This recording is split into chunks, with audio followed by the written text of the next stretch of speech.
दारंगे। श्री गोदारंगे भजो रे मन श्री गोदारंगे। श्री गोदारंगे भजो रे मन श्री गोदारंगे। श्री गोदारंगे भजो रे मन श्री गोदारंगे। श्री गोदारंगे भजो रे मन श्री गोदारंगे। श्री गोदारंगे भजो रे मन श्री गोदारंगे। अब बहुत एकाग्रचित होकर सुनिएगा। जब गोदा जी ने ये सब बातें कही तो उनकी एक सखी ने फिर प्रश्न किया कि गोदा दीदी, भगवान के अनुभव के लिए सबको एक समान प्यास क्यों नहीं है? जब हम सत्संग में आ गए, ध्यान से सुनो, जब हम सत्संग में आ गए, पहली बात तो इस शरीर में आने का मकसद एक ही था। इस शरीर में आने का एक ही मकसद था। कभी मैं कहता हूं विचार तो करो, जो सब छोड़ के जाओगे क्या ये कभी लेने या इनसे मिलने आओगे? इसका मतलब मैं इन कामों के लिए तो नहीं आया था। जिस काम के लिए आया था क्या मैंने वो काम बना लिया? सीतारामाचार्य जी ने कुछ नहीं कहा, प्रत्येक जीव को सरलता से एक लाइन कही, इस देह में हरि मिलते हैं, और आगे कहा इस बात को भूलना नहीं, भूलना नहीं। हम भूल गए। कोई पढ़ाई में व्यस्त है, कोई कमाई में व्यस्त है, कोई दुकानदारी में व्यस्त है। भगवत प्राप्ति का यही ध्येय है। हमने कहा 84 लाख योनियों में और कोई शरीर नहीं जिसमें भगवत प्राप्ति हो सके। तो गोदा जी से एक सखी ने पूछा, भगवान के अनुभव के लिए, भगवत प्राप्ति के लिए सबके हृदय में आग बराबर होनी चाहिए। फिर ये क्या बात, कुछ जग गए और कुछ सोए पड़े हैं। जो साधना में भी नहीं जागा, क्या मतलब? ये 30 दिनों में भी जो नहीं जागा, समझ आ गया ये मोह ममता आसक्ति की ऐसी नींद में सोए पड़े हैं, ये कभी नहीं जागेंगे।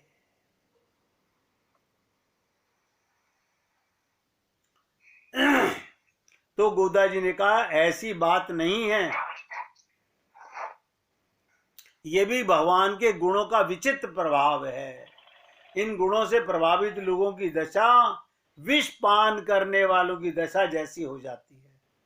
देखिएगा, एक ही शब्द में क्या कह दिया, जो नहीं जाग रहा उसे विष पान में मजा आ रहा है। अब मैं आपसे क्या कहूं, एक अमृत पान है और एक विष पान है। जिसने इस देह को पाकर भगवान से प्रेम किया वो अमृत पान करता है। जिसने भगवान को छोड़कर संसार को पाने की चेष्टा की, आप भली प्रकार समझते हैं वो विष पान ही कर रहा है। अभी नहीं पता, जब जीवन चला जाएगा तब सोचा जाएगा, अरे ये महल, ये दुमैले, ये कारखाने, ये दुकान, ये परिवार सब पीछे रह गया, छूट गया। मैं तो इन्हीं को बनाने में पूरा जीवन लगा रहा, ये मेरी कमाई थी। और देखिएगा, जिनके लिए हमने ये सब इकट्ठा किया वो 2 घंटे तुम्हें रोकेंगे नहीं। वो इधर सांस निकला नहीं, उधर व्हाट्सएप पे मैसेज जाने चालू हुए नहीं।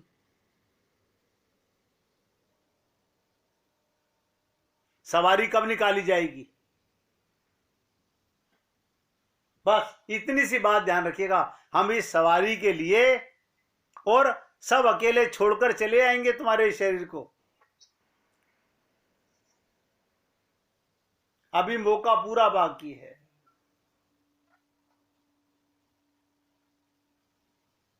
विष पान करने में इतना आनंद ले रहे हैं। तो गोदा जी कहती हैं इन गुणों का प्रभाव ही कुछ सखियां सो रही हैं। विष पान करके ममता मोह आसक्ति के दलदल में कुछ सखियां, कुछ जीव साधना में आके, सत्संग में आकर के भी सोए रहते हैं।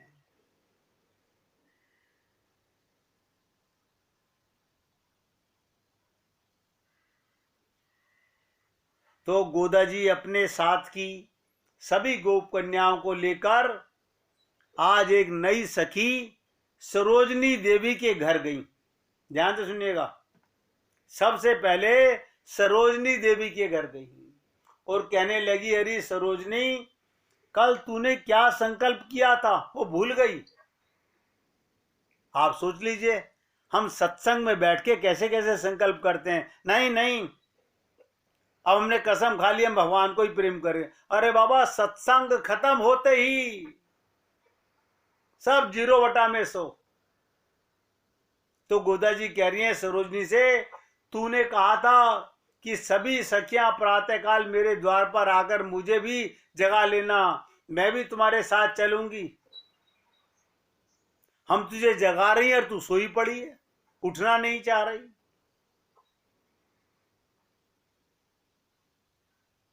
ये बात सुनकर सरोजनी झुंझलाकर भीतर से बोली, अभी सुबह नहीं हुई है, अभी मेरे उठने का समय नहीं हुआ है। सारी सखियां एक बार बोली, अरे दिन तो निकल आया, प्रातः काल तो हो गया, तू उठ या ना उठ तेरी मर्जी, हम अपना कल्याण करें या ना करें, कोई जबरदस्ती नहीं कर सकता हमारे साथ। याद रखना, भगवान भी तुमसे जबरदस्ती नहीं करेंगे। उन्होंने मौका दिया, उन्होंने संत महात्माओं का संग दिया, हमें समझाने का उन्होंने प्रयत्न किया, भूल सुधारने का बार बार इतना बड़ा जीवन दिया, हम सुधरे या ना सुधरे।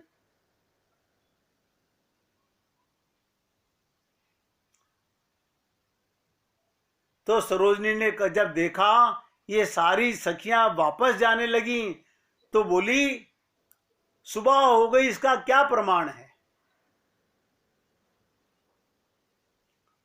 तो क्या कहा बाकी सखियों ने, ये कम प्रमाण है कि हम सब जगकर तेरे द्वार पर आ गई हैं। जीव तब जानिए जागा जब भगवान के प्रेम की आग लग जाए। ये सुबह नींद से जागा जागा नहीं कहते हैं, बहुत ध्यान से सुनो, नींद से जागना जागना नहीं, वो तो पेशाब आएगा तो रात को उठ के भागोगे, पोटी आएगी उठ के भागोगे, भूख लगेगी उठ के भागोगे। बहुत से लोग मैं सुनता हूं, आज सैटरडे है, कल आराम से उठेंगे। भाई साहब, बाहर का कुंडा लगा देते हैं, आराम से सोना, सोमवार को उठना नहीं नहीं।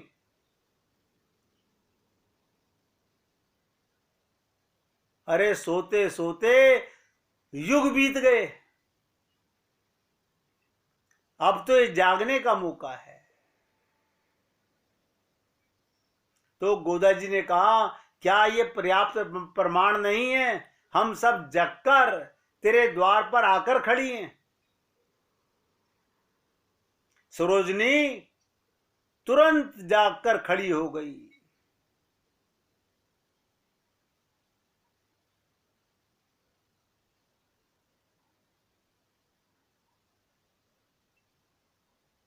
गोदा जी ने कहा, अरे सोच, तेरे घर के आंगन में पक्षी चहक रहे हैं।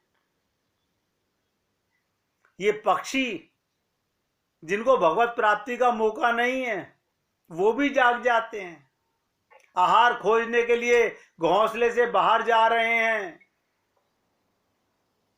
क्या ये प्रातःकाल का चिन्ह नहीं? तो सरोजनी ने थोड़ा विरोध किया, बोली क्या पता इस पेड़ पे तुमने पत्थर मार के इन सबको उड़ा दिया हो, तुमने इनको जगा दिया हो।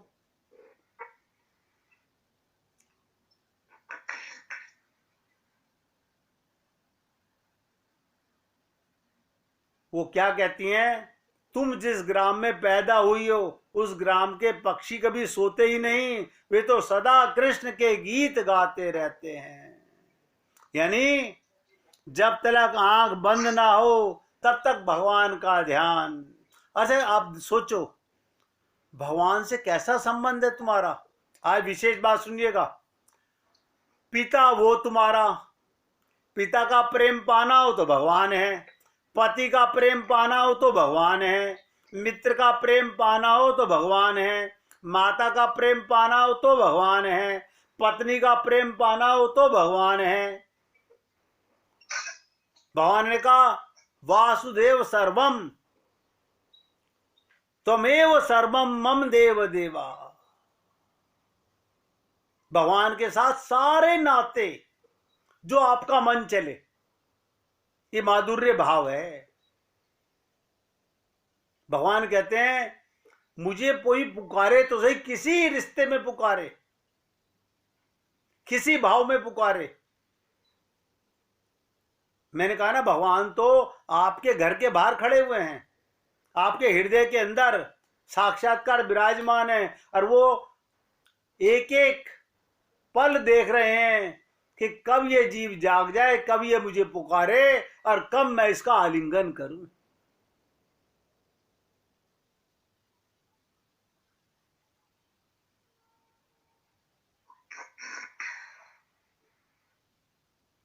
तो गोपियां कहती हैं कि गोकुल में तो सब श्री कृष्ण अवतार लेकर विराजमान है, फिर यहां मंदिर की क्या आवश्यकता जिसमें नारायण की सेवा पूजा की जाए। श्री कृष्ण के दर्शन करके उनके सौंदर्य माधुर्य से गोकुलवासी ऐसे मोहित हो गए कि उनके मन में श्री कृष्ण के प्रति ईश्वर भाव ही नहीं रहा। बहुत विकराल बात है, याद रखना। मैं आज आपको फिर एक बात टोक रहा हूं और याद दिलाना चाहता हूं, भगवान को भगवान मानने से दूरी बनेगी। नोट कर लो मेरी बातों को, भगवान को भगवान मानोगे तो सदा दूरी बनी रहेगी।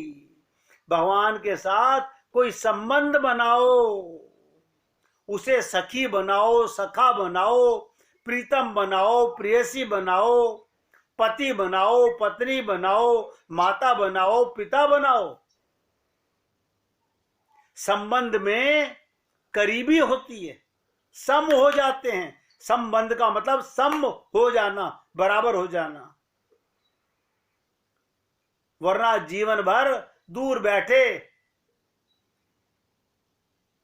भगवान से प्रार्थना ही करते रहोगे। ये देह भगवान ने संबंध बनाने के लिए दिया है।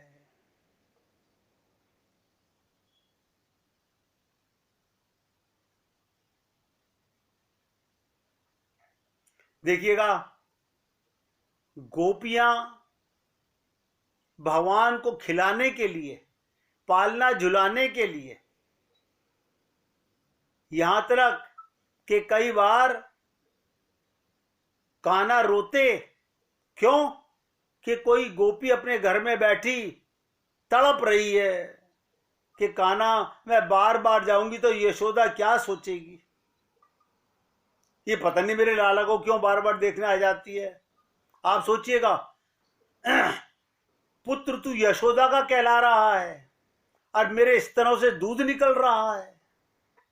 भगवान रोने लगते, उस गोपी के विरह वेदना को सोचकर भगवान किलकारी मारने लगते, और गोपी से रहा नहीं जाता, भागती दौड़ती और यशोदा से उठाकर छीनकर गोदी से अपना स्तनपान कराने लगती। कोई क्या जाने प्रेम की तड़प क्या होती है।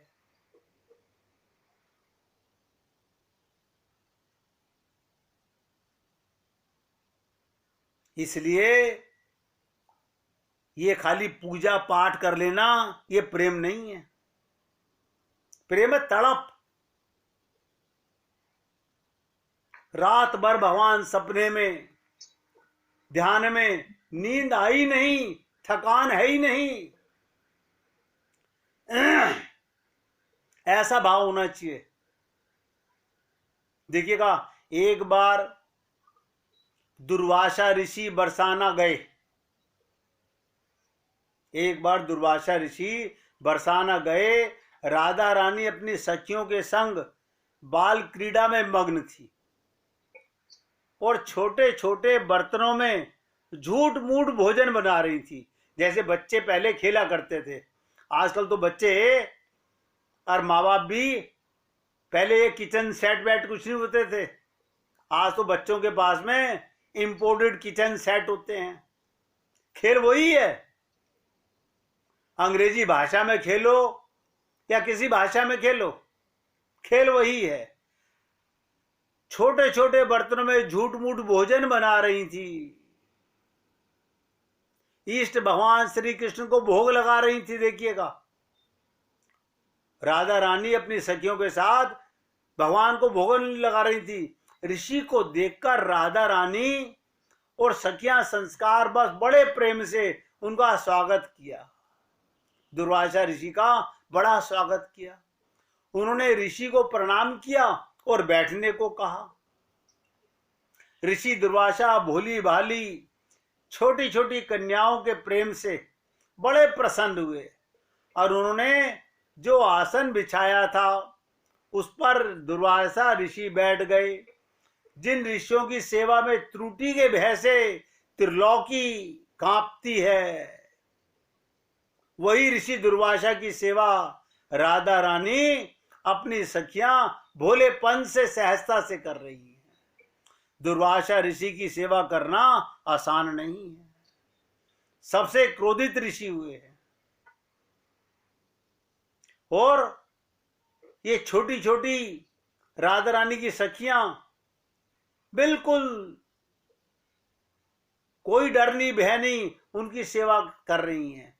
ऋषि केवल उन्हें देखकर मुस्कुरा रहे हैं। दुर्वासा ऋषि उन्हें देखकर मुस्कुरा रहे हैं। सखियां कहती हैं, महाराज आपको पता है हमारी प्यारी राधा रानी बहुत अच्छे लड्डू बनाती है। ध्यान से सुनो। सखियां बोली, हमारी राधा रानी बहुत अच्छे लड्डू बनाती हैं, हमने भोग अर्पण किया है, अभी आपको प्रसादी देती हैं। ये कहकर सखियां लड्डू प्रसाद ले आती हैं। लड्डू प्रसादी तो है, पर है ब्रज रज का बना हुआ। ध्यान से सुनो, वो लड्डू किस चीज का बना हुआ है? ब्रज रज का, ब्रज की मिट्टी का बना हुआ लड्डू खेल खेल में बनाया गया है। ऋषि दुर्वासा उनके भोलेपन से अभिभूत हो जाते हैं। हंसकर कहते हैं, लाली प्रसाद पालू क्या? क्या ये तुमने बनाया है? सारी सखियां कहती हैं,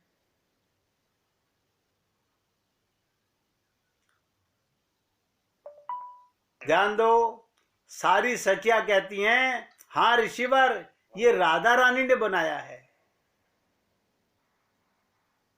आज तक ऐसा लड्डू आपने नहीं खाया होगा। मुंह में डालते ही परम चकित शब्द रहित हो जाते हैं। सोचिएगा, दुर्वासा ऋषि मुख में लड्डू डालते ही, और काय का लड्डू? ब्रज रज का। मुंह में डालते ही परम चकित शब्द रहित हो जाते हैं। एक तो ब्रज रज का स्वाद, दूजा श्री राधा रानी के हाथ का स्पर्श, लड्डू अमृत को फीका करे ऐसा स्वाद लड्डू का, अमृत को भी फीका करे। ऋषि की आंखों में आंसू आ जाते हैं। अत्यंत प्रसन्न हो वो राधा रानी को पास बुलाते हैं और बड़े प्रेम से उनके सर पर हाथ रखकर उन्हें आशीर्वाद देते हैं। बेटी, आज से तुम अमृत हस्ता हुई, अमृत हस्ता हुई। तुम्हारे हाथ के बनाए भोजन को पाने वाला दीर्घायु सदा विजयी होगा। ऋषि दुर्वासा धन्य हैं जिनके आशीर्वाद ने राधा कृष्ण की अत्यंत मधुरमयी भाव लीला के लिए मार्ग प्रशस्त किया। आप सोचिएगा, रज का लड्डू खा करके ऐसा भाव, ये भाव कहां से लाएंगे हम लोग? क्योंकि हमारे मन के अंदर तो 24 घंटे छल कपट छिद्र भरा हुआ है।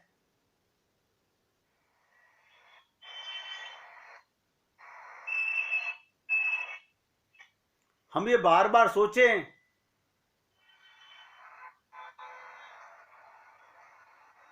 इसलिए निवेदन कर रहा हूं, अभी कुछ नहीं बिगड़ा है।